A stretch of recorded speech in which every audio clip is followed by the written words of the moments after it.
네, 메리츠증권의 슈퍼 365 계좌에 예수금 넣어놓고 매일매일 이자 확인하는 정프로입니다. 행복합니다. 네. 자, 그러면 우리 박병창 이사님과 함께 오늘 시장 이야기 나눠보도록 하겠습니다. 어서 오십시오. 어서 오세요. 예, 안녕하십니까. 네, 아유 군침이 많이 도셨던 것 같습니다. 굉장히 싸긴 싸네요. 예, 연기가 안 나요. 네, 연기가 안 나고 집에서도 구워 드실 수 있고요. 예, 네, 소고기 미국산 또 잘 드시잖아요. 좋아합니다. 예. 네.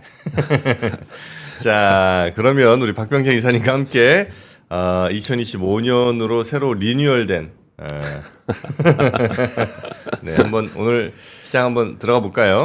네, 미국 시장은 혼조 상태입니다. 소폭씩 하락을 하는 모습을 나타냈는데 최근 네. 미국 시장도 계속 큰 폭의 상승 하락 없이 이제 등락하는 그런 모습을 나타내고 있습니다. 그리고 주요 빅테크의 종목들도 좀 그래요. 사실은 좀 일정 기간 동안 쭉 오르다가 일정 기간 동안 쭉 빠지고 막 이런 모습을 나타내고는 있는데 제가 최근 들어 그런 말씀 계속 드리잖아요. 그런데 좀 길게 시계열로 보면은 계속 박스권에 있는 그런 모습을 나타내고 있어요. 그래서 이제 미국 시장이 좀 작년까지 굉장히 달려오다가 그리고 이제 트럼프 대통령 당선 이후에 또 한번 오버슈팅이 있었고요. 네. 그 이후에 다시 좀 내려왔어요. 내려왔다가 미국 시장은 좀 이제 등락하는 그런 모습을 계속 나타내고 있어요. 그래서 여기서 추가적으로 상승하는데 힘이 좀 붙이는 그런 모습을 나타내고 있는데 이렇게 또 설명을 하지만은 또 반대로 보면은 트럼프발 불확실성 이 얘기들을 계속 우려를 하지 않습니까? 네. 그럼에도 불구하고 시장이 상당히 견조한 모습을 좀 보이고 있습니다. 오늘 아침 끝난 시장도 사실 그래요. 장 시작 전에 CPI가 발표되지 않습니까?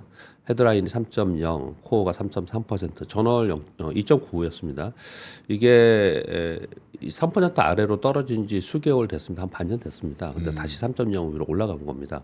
특히 MOM으로 전월비 헤드라인이 0.5%, 전월비 코어는 0.4% 올랐거든요. 그래서 사실 한마디로 표현하면은 CPI 쇼크예요. 쇼크라고 네. 볼 수 있습니다. 그래서 시작이 S&P 500 기준으로 마이너스 0.71% 정도 개파락 출발을 했습니다. 그래서 장중 내내 반등을 하더라고요. 그래서 물론 아주 크게 오르는 모습을 나타내지는 않았지만 밑으로 하락하지 않고 반등을 해내는 그런 모습을 좀 나타내고 있어요. 네. 지금 시황 보도들을 보면은 반등한 이유가 뭐 트럼프 대통령이 푸틴과 전화 통화를 하면서 종전 협상을 즉각 시작하자 뭐 이런 내용들이 호재가 되었다 이렇게 표현을 하는데요. 이걸로 이렇게 반등을 했을까? CPI 쇼크가 있었는데 좀 설명이 좀 미흡해요. 네. 그래서 지금 미국 시장의 흐름을 보면은 여전히 유동성 풍부하고 그래서 이제 순환하면서 시장이 움직이고 있고 악재에 상당히 견조하게 방어하고 있다 이렇게 보여집니다. 근데 우리는 뭐 하락하지 않는 것을 만족할 수는 있지만은 상승을 해야지 수익을 내는 거잖아요. 네. 근데 지금 미국 시장은 좀 그런 부분에서는 지난 2년 대비 특히 작년 대비 상당 부분 힘을 좀 잃은 그런 모습을 좀 나타내고 있습니다. 그리고 악재들도 꽤 많이 있는 거예요. 트럼프 대통령의 불확실성 이런 부분도 있지만 또 물가가 올라가는 부분도 좀 있고요.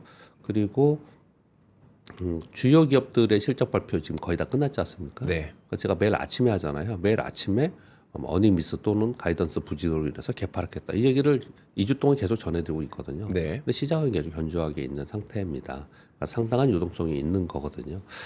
미국 시장을 그렇게 설명을 드리면서 좀 딴 말로 좀 세서 말씀, 좀 딴 얘기를 좀 드리면은 지금 금 얘기도 계속 하고 있지 않습니까? 네.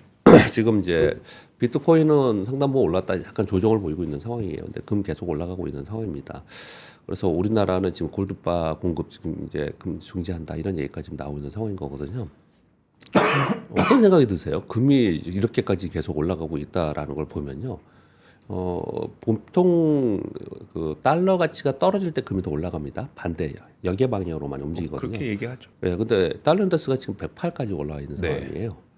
그리고 특히 어제 같은 경우는 CPI가 올라가면서 국채 수익률이 올라갔습니다. 네. 그러면서 달러 인덱스가 또 올라갔다가 약간 다시 내려오긴 했지만 다시 올라가는 그런 모습을 나타내거든요. 근데 금가격이 계속 올라가고 있어요. 그러면 금에도 생각을 해보시면 금가격도 인플레이션 아니에요? 금가격이 그렇게 올라간다는 건 화폐 가치가 떨어지는 거 그렇죠. 아닙니까? 네. 반대로. 가만히 생각을 해보면 비트코인 올라간 것도 그렇고 미국의 주식들이 주가가 고평가 논란에도 계속 올라가고 있는 것도 그렇고 시장 자체도 그런 부분이 좀 있고 이런 생각을 좀 계속 해보면은 이거는 정말 2008년 이후에 자본시장에 들어온 막대한 자금들 그리고 팬데믹 이후에 들어온 자금들 이런 자금들이 여전히 시장에 좀 있는 거고 그 시장에서 어떤 그러니까 품목별로 상품별로 돌아가면서 소위 인플레이션 버블을 만들고 있는 걸 계속 하고 있는 게 아닌가라는 생각을 좀 계속 들어요. 그래서 금가이 이렇게 올라가는 부분에 대해서 여러 가지 생각을 하겠죠. 어떤 분은 야 지금부터 사야 되는 거구나. 역시 올라가는 쪽에 센 쪽에 쫓아다녀야 돼. 뭐 이렇게 하는 사람들 계속 지금 하는 거고 또 어떤 사람들은 이쯤에 내가 집에 있는 것 한번 뭐가 있나 한번 볼까 좀 팔을까 그렇죠. 네. 뭐 이렇게 생각하는 사람들도 있을 거고 요거는 지금 현실적인 우리 개인의 입장에서 생각을 하는 거고 애널리스트 입장 이코노미스트들의 입장에서는 상당히 위험하다는 경고를 계속 하는 겁니다. 금액에서 이렇게 올라가는 부분에 대해서 그리고 이건 우리가 피상적으로 생각하는 부분이고요. 제가 엊그저께 요 말씀을 좀 드렸는데 사실 이 금가격이 이렇게 올라가는 부분에 대해서 어쩌면 우리가 지금은 모르고 있고 전부 다 시시하고 또는 밝혀지지 않고 있지만 네. 실물금이잖아요. 네. 실물금을 얼마나 갖고 있고 그리고 실제로 다시 한번 점검을 해봐야 되지 않겠냐 이런 얘기 가끔 나오거든요. 가끔 얘기 나와요. 그 영국에 맡겨놓은 거 그거 말씀하시는 예. 거예요? 어떤 표현을 들면 우리나라도 우리나라지만 네. 미국 지금 얘기 안 하죠. 중국은 지금 금을 계속 산다고 하고 있어요. 근데 미국 그 얘기 안 하잖아요. 네. 미국은 금을 더 샀니 안 샀니 이런 얘기 지금 없습니다. 그래서 그 이면에는 큰 손들의 큰 돈들은 우리가 아직 모르고 있는 다른 움직임이 분명히 있을 수 있다라고 막연하지만 그런 생각들을 좀 가지고 있어야 되지 않을까라는 네. 생각을 좀 말씀을 좀 드리겠습니다. 전반적인 흐름을 보면은 시장 전체는 그냥 왔다 갔다 하면서 이제 박스권에 있으면서 위로 못 올라가는 좀 답답함이 요즘에 좀 있는 상황인 거고요. 네. 그런 가운데 돈들이 가만히 보니까 그러면 어디에인가 계속 돈은 한쪽 풍선 안에 있는 공기가 돈이라고 항상 설명을 드리잖아요. 네. 그래서 이게 공기가 빠지면 전체적으로 돈이 빠지면 시장은 축소되는 거고 또 공기를 더 넣으면 빵빵하게 되는 거고 또 한편으로는 더 넣거나 빠지지 않은 상황 속에는 어떤 현상이 벌어지냐면 한쪽을 누르면 한쪽은 부풀어지는 거지 않습니까? 네. 그게 지금의 시장의 현상에서 나타나고 있는 게 아닌가라는 생각이 좀 들어요. 그래서 지금 트럼프 대통령이 제가 정책적 묘미라는 표현을 좀 쓰고 싶은데 올해 어떻게 할지 정말 궁금해요.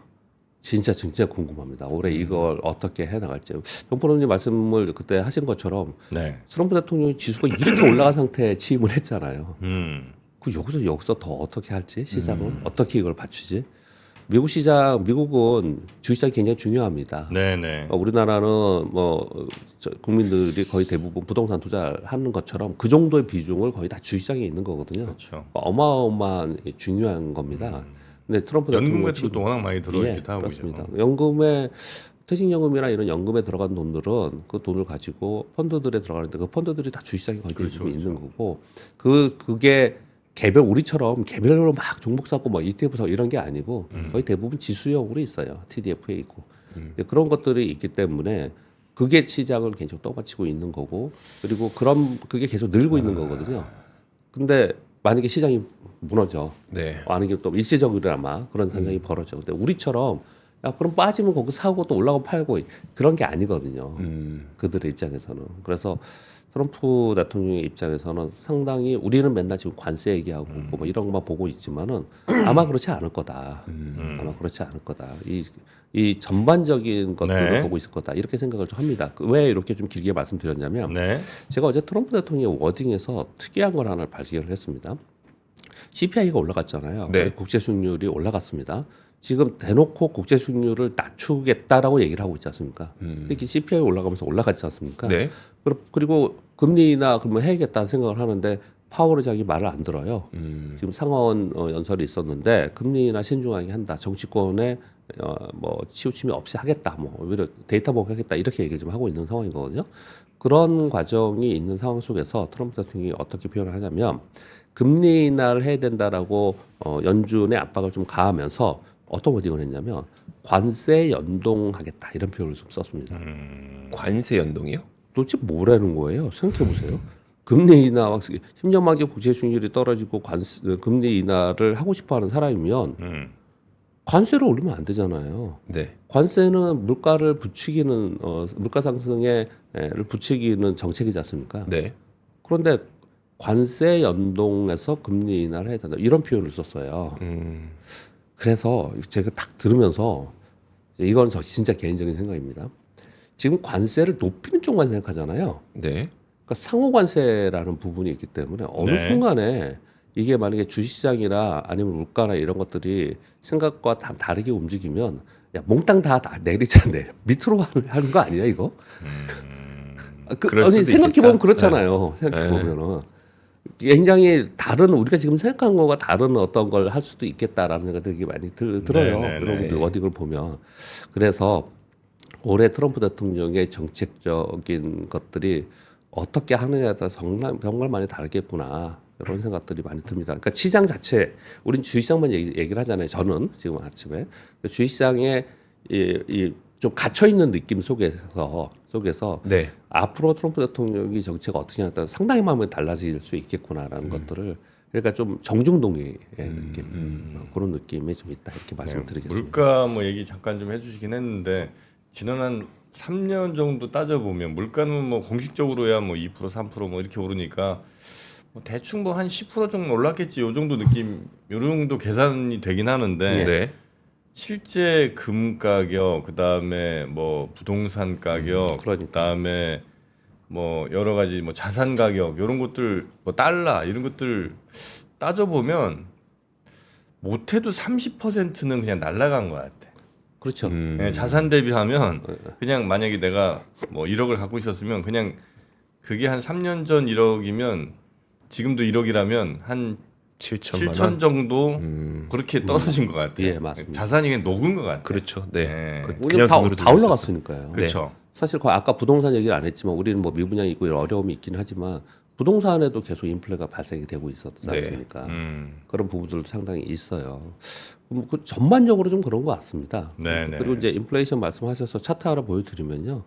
뭐 여러분 다 맨날 보시는 차트인데 그림을 딱 보면은 이걸 보더라도요. 이게 이제 팬데믹 전에 2% 이건 팬데믹 순간이고요. 2% 정도에서 있었습니다. 그러다가 이게 이제 9% 위까지 올라간 거죠. 지금 말씀 주신 것처럼요. 네. 그랬다가 기저 효과도 있고 그리고 그동안에 이제 자연스럽게 내려온 부분도 있고 그래서 쭉 많이 빠졌어요. 그랬다가 이게 지금 꺾어 올라가고 있는 거예요.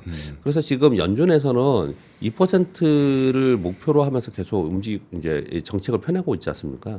근데 이걸 가만히 보면은 이렇게 올라갔다가 내려가서 모든 우리 사회 현상이라는 게 급등했다 급락을 한 상황 속에서 여기서 더 많이 내려가기가 쉽지 않거든요. 그래서 네. 자꾸 스티키하다는 표현을 자꾸 쓰는 거예요. 근데 어제 물가에 대해서 걱정도 굉장히 많이 있으신데 시장이 그래도 좀 괜찮게 버텼던 것 중에는 뭐냐면 이런 거 같아요. 어제 물가 오른 부분에 어떤 부분이 있었냐면은 일단 시장에서 좀 걱정을 놓은 부분은 그러니까 우려가 그렇게 크지 않았던 부분은 에너지 가격이 많이 올랐습니다. 그동안에 유가가 좀 올라온 부분이 네. 좀 있거든요. 네. 천연가스나 이런 부분이 좀 있고요. 또 하나 음식료가 많이 올랐어요. 지금 대형 마트에 가면은 미국에 뭐 다는 안 그렇겠지만 계란을 안 판다잖아요. 조류 인플루엔자. 계란이 15.4% 올랐대요. 어. 그래서 계란 가격이 올라와서 계란이 없다라고 많이 써붙인다는 네. 겁니다. 예, 그렇게 지금 거기도 많이 올라가 있는 상황인 네. 거고.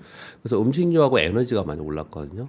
이제 근원 인플레이션에서는 거기 빼지 않습니까? 네, 그러니까 다른 데들은 뭐 자동차나 뭐 이런 것들이에요. 그래서 이게 일적일 가능성이 있다. 1월에는 이런 현상이 많이 나타나고 그리고 트럼프 관세로 인해서 나중에 가격이 오를 거라고 생각하면서 사재기가 상당히 있었다. 네. 요 얘기를 좀 하고 있어요. 그리고 또 하나 좀 그래도 위안이 되는 부분은 주거비가 굉장히 문제였잖아요. 네. 이번에도 MOM으로는 0.5% 오르긴 했는데 주거비가 YOY로는 4.6%에서 4.4%로 떨어졌어요. 그래서 주거비가 좀 더 계속 떨어지고 있다라는 부분들을 생각을 좀 하는 거예요. 네. 사실 그게 긍정적일 수 있지만 위험할 수도 있는 겁니다. 만약 그러다가 주거비가 막 급격하게 떨어진다. 네. 그럼 그때는 떨어지는 게 좋은 게 아닐 수도 그렇죠. 있게 되는 네. 거거든요. 이제 그런 장면이 어제 미국 시장에서 이 CPI 충격을 그래도 방어를 좀 했다고 생각하고요. 네. 그렇지만 걱정거리는 계속 있죠. 한마디로 표현하면 관세 부과한 게 반영이 안 된 거예요. 이게 반영이 안 된 상태에서 이게 지금 올라가기 시작을 한 겁니다. 네. 네, 그러니까 이게 반영이 돼서 실제로 물가가 위로 튀어오르면 어떡하냐라는 걱정을 시장은 하기 시작을 했다. 그렇게 말씀드리겠고 그렇다면 금리 인하는 어떻게 되는 거냐? 이제 물 건너갔다. 이런 얘기들을 지금 하고 있는 거예요. 네네네. 네, 미국 시장 그렇게 말씀드리겠고요. 어제 우리 시장은 코스피가 플러스 0.37, 코스닥은 마이너스 0.59%인데 상대적으로 코스닥이 강했죠. 코스닥이 계속 올랐잖아요. 그러니까 국내 기관의 단기 자금들은 어떻게 하겠습니까? 요때다 싶어서 또 차익 실현을 막 했어요. 네. 그래서 코스닥 종목들이 빠졌고요. 그래서 코스피가 상대적으로 강한 모습을 나타냈습니다. 근데 우리 시장도 가만히 생각을 해보면요, 이렇게 어떤 거 이렇게 뉴스 이렇게 타이틀을 보면은 돌아온 외국인들이 사는 게 아니냐, 뭐 삼성전 사는 거 아니냐 그러는데 너무 그렇게 과격하게 얘기하지 마세요. 그냥 외국인들이 계속 팔다가 파는 걸 좀 멈춘 거예요. 그러니까 요즘에는 샀다 팔았다 한다라는 정도로 네. 봐야 되고, 그러니까 매도 기조에서 그 기조는 좀 강도가 약해졌다. 이 정도로 좀 보이거든요. 네. 근데 국내 기관들도 전반적으로 사고 팔고를 하는데 연기금 좀 사고 있는 상황이에요. 그래서 우리 시장도 가만히 보면은 계속 이 근처에서 있죠. 네. 악재가 나와도 여기 있고, 2,500. 예, 호재가 나와도 여기 있고 계속 있는 상황이지 않습니까? 그러니까 우리 시장도 하단에서 박스권으로 지금 있는 상황 속에서 방향 모색을 하지 못하는 상황에 지금 이제 있는 거예요. 그래서 한마디로 표현하면은 미국도 그렇고 우리도 그렇고 향후에 있을 불확실성에 대해서 대기되어 있는 시장이다.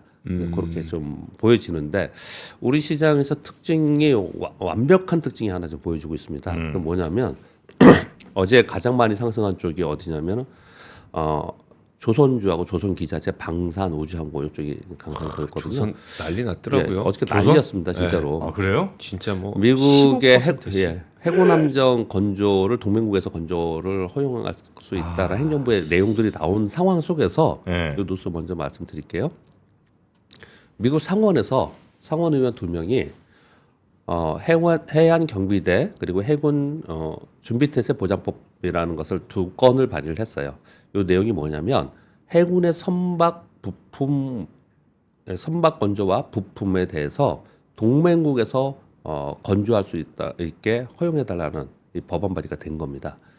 그래서 함정 건조와 부품 조달 등을 한국 등 동맹국에서 가능하도록 허용하는 법안이에요. 근데 이 조건이 있긴 합니다. 미국이 아닌 외국 조선소에서 건조하는 비용이 미국 조선소보다 낮아야 된다. 네. 싸야 된다. 중국 기업이나 중국에 본사를 둔 다국적 기업이 그 외국에 우리가 가려고 하는 조선소를 소유 또는 운영하지 않는다는 사실을 해군 장관이 확인해야 된다. 이런 조건이 있긴 합니다. 근데 여기서 인도태평양 그러면서 그쪽에 동맹국이 해야 된다 그러는데 이 아시아 인도태평양의 동맹국은 두 군데뿐이 없습니다. 이걸 할 수 있는 데가 일본과 우리나라뿐이 네. 없어요. 그래서 대놓고 요 얘기를 한 거예요. 그래서 어제 아주 강했습니다. 이쪽이. 그래서 조선 쪽에서도 이게 해군 얘기를 하는 거니까. 네. 그래서 조선 쪽에서도 방산과 연결된 조선, 그리고 조선 기자재, 그리고 우주항공 이쪽에 강세를 보였는데 이쪽에 집중되어 있는 기업이 있죠. 한화그룹입니다. 한화그룹. 그렇죠. 네. 한화그룹이 한화시스템이 어제 상한가. 거의 상한가였습니다. 하나 시스템. 한화가 16%, 나 있었는데 옛날에. 한화오션이 15%. 하나 오션. 한화 에어로스페이스는 막 엄청나게 강했잖아요. 그래서 어제는 좀 덜했는데 4.4%. 그래서 한화그룹이 시가총액으로 재계 서열 6위로 올라섰습니다. 하나 그룹 네, 전체. 전체가. 네. 전체가. 그래서 방산과 조선 쪽에 집중되어 있는 한화그룹주가 상승을 했고요. 그리고 어제 또 한 그룹이 동반 상승했어요. 어디냐면 LS그룹입니다. LS? LS 일렉트릭이 실적 발표도 했지만 LS 일렉트릭이 빅테크의 송배전 배전반 공급 계약을 할 수 있다. 그러니까 지금 테슬라에 지금 되어 있는 것 같고요. 다른 데도 좀 할 수 있다라는 이제 지금 얘기를 계속 나오고 있습니다. 그 컨퍼런스 콜에서 얘기를 해준 건가요? 그러면 회사 측에서? 그러면서 LS 일렉트릭이 12% 올랐고 LS가 10% 올랐고 LS 네트워크가 20% 올랐어요. 근데 요 얘기를 제가 왜 드리냐면요. 이번 올해 AI의 서비스 쪽 우리가 보잖아요. 네. 그쪽을 보지 않습니까? 그리고 지금 확연하게 제가 확고하게 시장이 보여주고 있다라고 말씀을 드리고 있는데 뭐냐면요. 이제 그다음 넘어가겠습니다. 한화그룹, LS그룹, HD 현대그룹, 두산그룹주들이 상대적으로 굉장히 강해요. 얘들이 굉장히 강합니다. 네. 근데 얘들이 뭐에 집중되어 있냐 이 그룹들이 방산, 조선, 전력기기, 송배전, 로봇, 기계에 집중되어 있어요. 네. 그래서 지금 보면은 상대적으로 뭐 로봇 이런 거는 테마가 있긴 했지만 예를 들어서 기계 같은 경우에는 기계가 그렇게 셌어? 이렇게 생각을 하잖아요. 근데 네. 요즘 주가를 보세요. 기계주들 주가를 보시면은 애들이 이미 시장 출발을 했습니다. 이미 출발해서 움직이거든요. 그래서 올해 가만히 보면 트럼프 대통령이 취임을 하고 트럼프 2기가 되면서 확연하게 이쪽으로 분위기가 바뀌어지고 있어요. 그래서 지금 보시면 이 그룹주들 한번 쭉쭉 이렇게 보시면은 이 그룹주들이 뭐 두산은 지주사 두산이 엄청나게 올랐어요. 지주사 자체도 밸류업이 된 겁니까? 두산도 보면은 뭐 그동안에 말들이 많았지 않습니까? 네. 근데 안 좋은 거 팔았고 그 두산도 가만히 보면 로봇이 있고 그리고 두산밖에 기계 쪽하고 이제 연관이 많이 있는 데거든요. 그래서 네. 뭐 재건 얘기도 있고 하긴 하지만 그리고 HD 현대그룹도 그렇습니다. HD 현대가 어디입니까? 다 조선하고 기계 이쪽에 있어요. 그쵸. 네. 그래서 가만히 보시면 요쪽이 작년에도 오른 뭐 부분들 기업 종목별로는 있겠지만 그룹 전체적으로 볼 때 이쪽이 각광을 받고 있다는 거는 올해 상황이 주시장이 어떤 흐름인가를 좀 보여주고 있다 확연하게. 왜 그러세요 얘기를 하고 있는데 아직 하나시스템 팔고 DNT인가 들어갔던 것 같아요. DNT라고 있어 아마 예, 2차 있어요. 전지준가 예, 뭐 아, 그런 것 네네. 같은데. 어. 이게 무슨 왜 그럴 수 있죠. 한국조선해양도 내가 팔았잖아. 그것도 팔았어요? 근데 그때 얘기했잖아요. 그 팔고 저 나노신소재인가 뭐 하여튼. 아유 됐어. 코스모 신소재도 내 지금 마이너스 70인가 그런데 아유. 네, 분위기는 그쪽으로 좀 가고 있는 것 같아요. 그래서 지금 예를 들어서 차 네. 그리고 뭐 기술주에 있는 반도체 그룹주들이나 또는 가전기계라든지 네. 가전이라든지 뭐 이런 쪽이 원래 우리나라의 주력 쪽이었지 않습니까? 네. 근데 그 분위기는 좀 많이 바뀌어 있어서 올해 컨셉은 이쪽으로 잡는 게 어떤가 이렇게 말씀을 드리고 있는 겁니다. 종목별로 많이 오르긴 했어요. 네. 그렇지만 이들 중에 분명히 예전엔 테마라는 게 뭐냐면 그룹 테마라는 것도 있었습니다. 그룹 테마예요, 그룹 테마. 그 그룹에 속한 거는 별 이유 없이도 같이 움직이는 거죠. 그래요? 같이 움직이는 거죠. 네. 그렇게 움직일 개연성이 있는 거고요. 또 하나는 전에 제가 작년 연말에 말씀드린 게 하나가 있었어요. 뭐냐면 이 지주사들을 올해 조금 볼 필요가 있다. 왜 그러냐면요. 상법 개정이 어떻게 될지 언제 할지 모릅니다. 그리고 참 안타까운 점은 지금 이제 정치권의 논란 이게 시간 많이 흘렀잖아요. 네. 그 이제 이게 계속 이어지고 있고 요즘 분위기로는 이거 뭐 만약에 뭐 헌법재판소에 판결이 있고 뭐 그리고 나서도 쉽지 않을 것 같아요. 시끄러울 것 같아요. 계속 시끄러울 것 같아요. 근데 그런 부분들이 좀 빨리 어떻게 매듭이 돼야 되는 게 우리 주식시장이 굉장히 좋은 건데 뭐 그런 어떤 우려는 있긴 합니다. 그렇지만 아무튼 갈 길은 갈 거 아닙니까? 그래서 상법 개정의 내용들 중에 이 지주사들이 그 동안에 뭐라고 표현할까요? 그 오너 일가를 향한 행위들이 있었지 않습니까? 이런 것들이 반대로 움직일 개연성이 있다라고 얘기를 자꾸 하는 거예요. 뭐냐면 예를 들어서 자사주 엄청 가지고 있어 자사주를 가지고 네. 오너 일가의 이익을 위해서 했던 부분들 이런 부분들이 향후에 좀 어려울 부분도 있고 뭐 이런 부분들을 얘기를 계속 하거든요. 그래서 지주사들 올해는 좀 관심 있게 볼 필요가 있는데 그 지주사들 중에서도 올해 좀 각광을 받을 수 있는 산업 분야, 섹터 분야에서 좀 보면 어떤가 이렇게까지 좀 덧붙이도록 하겠습니다. 자, 우리 시장부터 말씀을 드렸는데요. 미국 시장은 아까 좀 잠깐 또 언급을 드렸지만 관세 부과 반영 전인데 CPI가 올랐어요. 그래서 올해 금리 인하에 대한 기대는 축소됐습니다. 그렇다고 올리는 건 아니에요. 만약에 물가가 올라서 금리가 올라갈 거라 생각하면 시장은 곧바로 빠집니다. 네. 지금 그런 분위기는 아니기 때문에 견조한 상태에 있는 거고요. 그런 가운데 기주 중심의 빅테크들의 상승 강도가 좀 약해졌어요. 그래서 저는 이게 우리가 지금 생각하는 트럼프의 정책 말고 분명히 다른 게 나오지 않을까라는 생각이 되게 많이 들어요. 근데 그건 뭐 제가 할 수 있는 부분은 아니니까 염두에 두자라는 정도를 좀 생각을 하고 있고 우리 시장은 그보다는 뭐 테마, 산업 또는 그룹별로 종목들이 좀 움직이고 있는데 특히 최근 들어서는 실적 발표에 막바지에 있기 때문에 실적별로 국내 기관들이 어떤 건 막 팔아버리고 보면 어제 보면은 굉장히 호시적을 발표함에도 불구하고 어떤 종목들은 막 팔더라고요. 그래서 플러스 7%가 마이너스 막 3% 4%가 막 이런 종목들이 발생을 해요. 네. 이게 실적 시즌 일어나는 일들이거든요. 그래서 실적 시즌에서 단지 그 당시 실적이 아닌 가이던스가 굉장히 중요한 겁니다. 네, 그렇게 좀 보시면 될 것 같습니다. 자, 뉴스를 볼까요? 볼까요? 네. 1번 뉴스 전해드렸고요. 2번 뉴스는 삼성증권 보고서인데 뭐 어떤 언론 보도에 나와 있는 겁니다. 그런데 삼성이 올해 HBM 공급 계획에 대해서 얘기를 좀 한 건데요. 엔비디아의 지난해보다 한 1.6배 증가한 918만 개, 구글의 267만 개, 인텔의 12만 8천 개, AMD의 116만 개, 아마존의 104만 개, 테슬라의 20만 개 정도. 이거 저는 이 개수를 통합한 겁니다. 여기 가로쳐 써놨습니다.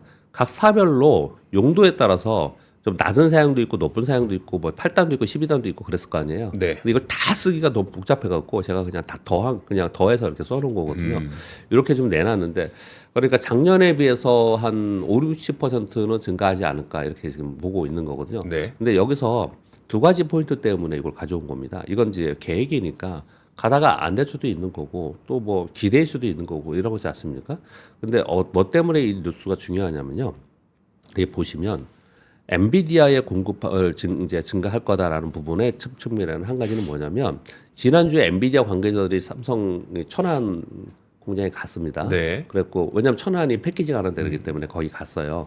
작년 말에도 갔었는데 안 됐고 네. 이번에 또 갔었거든요. 그리고 다음 달에 또 온다라고 해요. 그래서 막바지 지금 테스트에 이제 점검을 하는 거 아니냐 이런 얘기도 지금 있는 상태에서 이런 뉴스가 나오기 때문에 한편으로 좀 의미가 있는 거고요. 또 한 가지는 저는 삼성이 SK 하이닉스에 뒤쳐져서 또는 TSMC의 파운드에 뒤쳐져서 지금 주춤하고 있는 그런 부분이 좀 있지만 새로운 모멘텀이 생겼을 땐 부디 그건 놓치지 말고 빨리 쫓아가서 거기에 선점을 했으면 좋겠다라는 바람을 갖고 있는 거거든요. 네. 근데 그거는 AI가 서비스화하며 상용화되면서 그것이 온디마이스로 갔을 때에 그랬을 때 칩은 더 고사양의 더 많은 칩이 필요한데 네. 그 부분 그러니까 소위 레거시의 사이클이 돌아서는 순간에는 거기서도 놓쳐지면 진짜 안 되지 않습니까? 이런 부분들을 저는 생각을 하고 있는데 그러니까 뭐 삼성전자 주가를 얘기하는 게 아니고요. 전반적인 이 상황 반도체 상황에서 그렇게 지금 생각을 하는데 여기 보시면 구글, 인텔, AMD, 아마존, 테슬라의 이게 있잖아요. 네.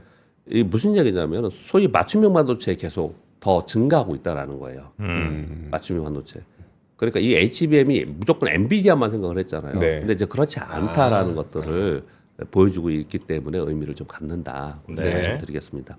그리고 LG에너솔루션이 전고체 배터리 충전 속도 10배 향상되는 기술을 개발했다라는 뉴스가 지금 하나 나와 있습니다. 워낙 뭐 이쪽에 관심도 없고 그래서 최근 들어서는 옛날 같았으면은 지금 2차 전지가 좋았으면 이런 뉴스가 엄청 큰 뉴스잖아요. 저거 나왔으면 이제 점상으로 딱 찍는 거죠. 예. 그런데 뭐 이런 내용이 하나 나와 있고요. 이제 시카고대와 공동 연구 개발하는 것 같습니다. 이런 얘기를 하고 있고. 그래서 찰리 멍그세요? 예.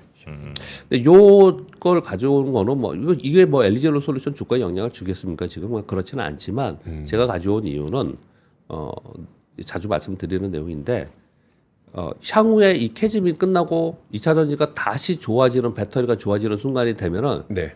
이전과 다를 거다. 이전과 분명히 다를 거다. 그 부분을 우리 계속 캐치하고 있어야 된다. 이렇게 네. 말씀드리겠고요. CATL이 홍콩에 이중상장 신청을 했네요. 그래서 이 자체가 그렇게 중요한 것보다도 그래서 한 50억 달러 조달, 회사 측에서 한 70억 달러까지 목표를 하고 있다고 합니다. 이거 조달해서 헝가리에 신규 공장 건설을 좀 한다고 해요. 헝가리요? 예, 미국은 CATL 견제를 지금 계속 하고 있는 상황인 네. 거거든요. 근데 헝가리에 지금 누가 가 있냐? LG에너솔루션, 삼성, SDI 우리나라에서 지금 네. 가 있는 상황이잖아요. CATL이 여기 신규 공장 건설해서 그쪽을 또 공략하려고 하는 거예요. 유럽 쪽에. 그래서 이런 뉴스가 좀 나와 있는 상황이라서 2차 전지 특히 배터리 쪽에도 어떤 움직임은 계속 있는 상황이다. 이렇게 네. 말씀을 드리겠습니다. 그리고 MSCI 2월 리밸런싱이 됐습니다. 이거 이제 발표가 된 거예요. 어제 발표가 된 거고요. 지금 우리 제도가 좀 바뀐 거 요즘에 뭐 선법 개정이나 뭐 밸류업 이런 얘기 지금 없어요. 근데 그런 건 없는데 제도 바뀐 게 하나가 제도가 바뀌었거나 아니면 수급이 바뀔 수 있는 거는 요거 하나랑 또 하나는 그 넥스트레이드 있잖아요. 그거 네. 내일 오늘 정리를 해서 내일 좀 말씀을 좀 드릴게요. 대체거래소. 예, 대체거래소 그 말씀 좀 드리겠는데 일단 요것도 영향을 줍니다. MSCI의 이머징 지수에 우리가 들어가 있잖아요. 근데 일단 한국 비중이 전체적으로 축소가 되는 것 같습니다. 좋지 않은 소식이죠. 근데 거기에 들어가 있는 구성 종목이 92개에서 81개로 11개사가 편출이 됩니다. 엔캠서부터 GS 한미약품, 금호석유, LLF 이렇게. 근데 사실 보시면요, 얘들이 주가가 안 좋았습니다. 최근 들어 계속. 왜냐하면 이걸 대부분 어느 정도 예상을 하면서 움직이거든요. 네. 주가가. 그래서 여기서 만약에 편입이 되면 야 편입되면 좋은 거 아니냐, 주가 오르겠지 이렇게 생각하시면 안 돼. 이미 애들이 다 사전으로 다 사두거든요. 그것들을. 근데 편출도 그러면 이미 많이 팔았다는 얘기를 말씀드리는 거예요. 발표 이제 하는 거고. 예. 근데 이제 발표를 하는 거예요. 근데 다만 주의할 점이 있습니다. 얘 발표를 했어요. 요 변경일이 2월 28일입니다. 예. 네. 시작일은 3월 3일이고 그러면 2월 28일 날은 미리 사전적으로 하긴 하지만 다 하진 않게 100%다 끝내지는 않았을 거 아니에요. 일정 정도의 팔 게 남아 있을 더 가능성이 털어야 있어요. 되네. 예, 네, 가만히 있을 미쳐버리네. 가능성이 있습니다. 그래서 그때 2월 28일에는 주가가 수급적으로 움직일 수 있다라는 정도는 좀 감안을 좀 하셔야 됩니다. 네, 얘기했지. 금호석유.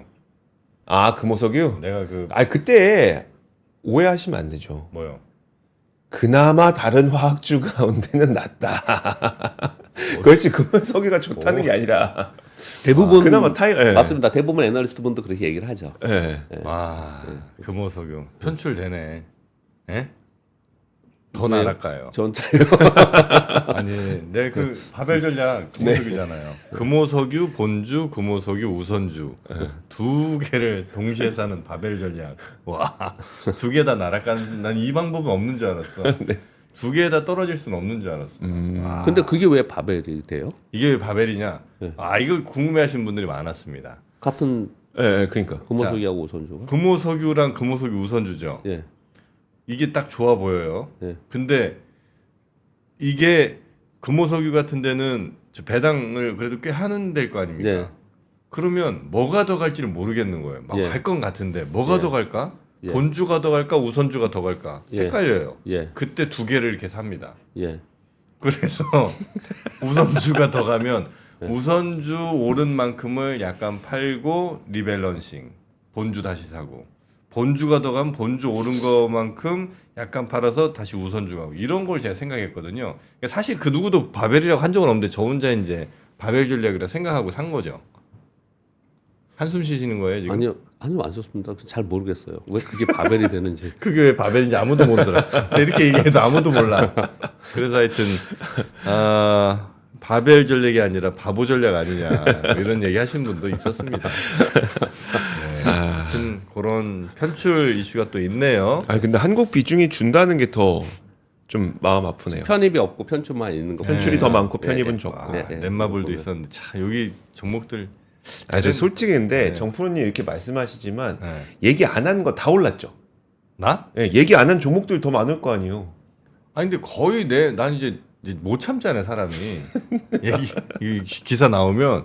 그래서 거의 다 난 공개된 것 같은데. 아, 그래요? 내 종목들은. 아, 저는 좀 많이 줄였어요 나는. 어. 종목을. 예, 옛날에 막 한 40몇 개 있었는데 그래도 한 지금 20몇 개 정도로 줄어갖고 예, 종목이 이렇게 많지는 않아요.